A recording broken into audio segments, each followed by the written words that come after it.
잘 알려진 복음성가이죠. 작은 불꽃 하나가 큰 불을 일으키어.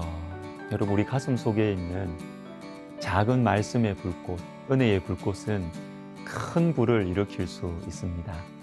청소년 시절에 예수님을 만났지만 오랫동안 교회를 떠난 분들이 돌아오는 경우가 있습니다.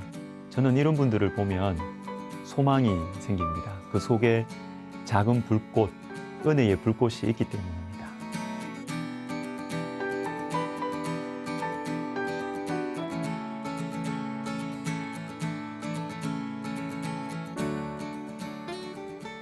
오늘 본문인 느헤미야 4장에는 무너진 성벽을 다시 세울 때 일어나는 여러 가지 방해들이 나옵니다. 이전에도, 즉 느헤미야 2장에서도 방해가 있었지만 이번에는 더 적극적으로 방해합니다. 산발랏이 우리가 성을 건축한 다음을 듣고 크게 분노하여. 왜 그럴까요? 바로 앞 3장을 읽어볼 필요가 있는데요. 많은 사람들이 성전 재건에 동참하기 때문입니다. 이들이 어떤 사람들이었느냐 하면 느헤미야를 통해서 들려오는 하나님의 말씀에 반응하는 사람들이었어요. 이 사람들의 이름이 나오거나 누구의 자손이라는 말로 이렇게 소개가 되기도 하지만 3장 2절에 여리고 사람들, 3장 13절에 사노아 주민처럼 이름조차 나오지 않는 사람들도 있었어요. 그 지역의 여러 사람들이 사노아, 여리고 이 지역의 여러 사람들이 함께 있을 수도 있고 또 대표자라고 할 만큼 탁월한 사람이 없기 때문에 그냥 이렇게 소개할 수도 있어요. 그럼에도 불구하고 평범한 사람이고 비천한 사람들인데 하나님 나라를 함께 세워가는 것이에요. 이름 없어도 하나님의 마음에 새겨진 사람들이죠. 이 사람들은요, 느헤미야와 친분이 있는 사람들 아닙니다. 개인적으로 부탁한 사람들도 아니고 가족도 아니에요. 그러나 이들 속에 느헤미야를 통한 하나님의 말씀이 들리는데 이 가슴이 반응을 하는 거예요. 이 속에 말씀의 불꽃, 은혜의 불꽃이 그 속에 남아있는데 말씀이 들리니까 이게 막 튀어오는 것입니다. 불탄 예루살렘 성과 성전, 무너진 하나님 나라를 보고 가슴 아파하던 사람들이었는데, 소리 없는 탄식으로 기도하던 사람들이었는데 느헤미야를 통해서 들려오는 하나님의 말씀에 반응하는 것입니다. 여러분, 있어요. 있습니다. 복음의 빛이 약해져가고 교회가 쇠약해지는 것 같아도 그 속에 말씀의 빛, 은혜의 흔적을 가지고 있는 사람들이 반드시 있습니다. 저와 여러분이 이런 사람, 우리 가정이 이런 가정이 되었으면 좋겠습니다. 현실이 어두워도, 시대가 혼탁해져도 말씀의 빛, 은혜의 불길을 가슴에 품고 살아가다가 또한 허락하신 영혼들에게 그 빛을 내가 할 수 있는 만큼 초라하지만 그렇게 전해주다가 주님께서 힘차게 깃발을 드실 때, 주님의 사람들이 일어날 때 함께 일어나는 저와 여러분이 되면 좋겠습니다. 이렇게 하나님 백성들 가운데 말씀의 빛이 점점 번져가니까 사단은 여러 가지 방식으로 방해를 하는 것이에요. 그 하수인인 산발랏의 모습을 보십시오. 산발랏이 우리가 성을 건축한 다음을 듣고 크게 분노하여 유다 사람들을 비웃으며, 속으로는 분노하는데 겉으로는 비웃어요. 여러분, 어쩌면 대부분의 비웃음이요, 분노의 표현이 아닐까요? 마음속에 있는 분노를 그대로 표현하면 자기 자존심 상하니까 겉으로는 비웃어요. 여러분, 그래서 비웃음은 진실하지 않습니다. 하나님 백성들은 비웃지 않습니다. 싫으면 싫다고 말하고 정직하게 불만을 말하는 것이 하나님 백성들의 모습이에요. 사랑하는 여러분, 혹시 다른 사람 비웃고 있지 않습니까? 우리 마음을 정직하게 하나님 앞에 내어드릴 필요가 있습니다.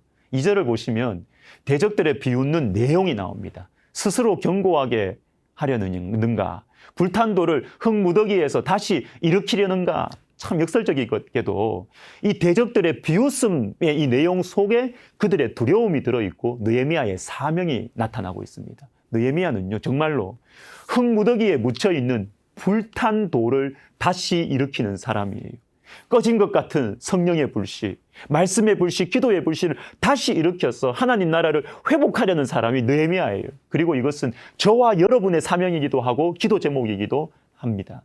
교회가 약해져 가고 있습니다. 들려오는 소식들에 여러분 많은 생각이 들지 않습니까? 앞으로 우리나라 교회는, 앞으로 다음 세대는, 그리고 나는 무엇을 해야 할까? 지금 우리는 흙무더기에 묻혀있는 불탄 돌과 같아요. 과거의 영광과 부흥은 흙무더기 속에 묻혀 있습니다. 그러나 우리는 지혜가 없고 능력이 없어요.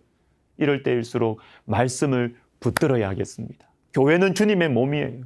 주님의 충만하신 것으로 충만하고 주님께서 교회를 세우셨고 주님께서 교회를 지키십니다. 이 진리를 붙들고 낙심치 말고 기도의 자리로 나아가야 하겠습니다. 여러분, 느헤미야가 기도합니다. 4장 4절에 우리 하나님이여 들으시옵소서. 하나님, 우리가 듣고 있는 이 비웃음 주님 들으십시오. 주님, 이것은 우리를 향한 것이 아니라 주님을 향한 비웃음입니다. 주님 들으십시오. 주의 이름과 주의 영광을 위하여 일어나 일하시옵소서. 여러분, 우리도 느헤미야처럼 기도해야 합니다. 어두울수록, 비웃음을 당할수록 기도해야 합니다. 세상은 우리의 지혜와 실력과 인격을 필요로 하는 것이 아니고 세상은 우리보다 하나님을 더 필요로 해요. 내가 필요하다. 내가 필요하다고 생각하면 우리는 기도 안 해요. 기도하는 시간에 일해야죠. 기도하는 시간에 사람 만나야죠. 그러나 나보다 하나님이 필요하다라는 사실을 믿는 사람은 기도합니다. 그런데 여러분, 기도할 때 어떤 일이 일어납니까? 9절부터 보십시오. 우리가 우리 하나님께 기도하며 그들로 말미암아 파수꾼을 두어 주야로 방비하는데 파수꾼을 세웁니다. 뿐만 아니라 13절, 14절을 보시면 중요한 지점들을 보호합니다. 그리고 사람들에게 대적들을 두려워하지 말고 하나님을 두려워하라고 권면합니다.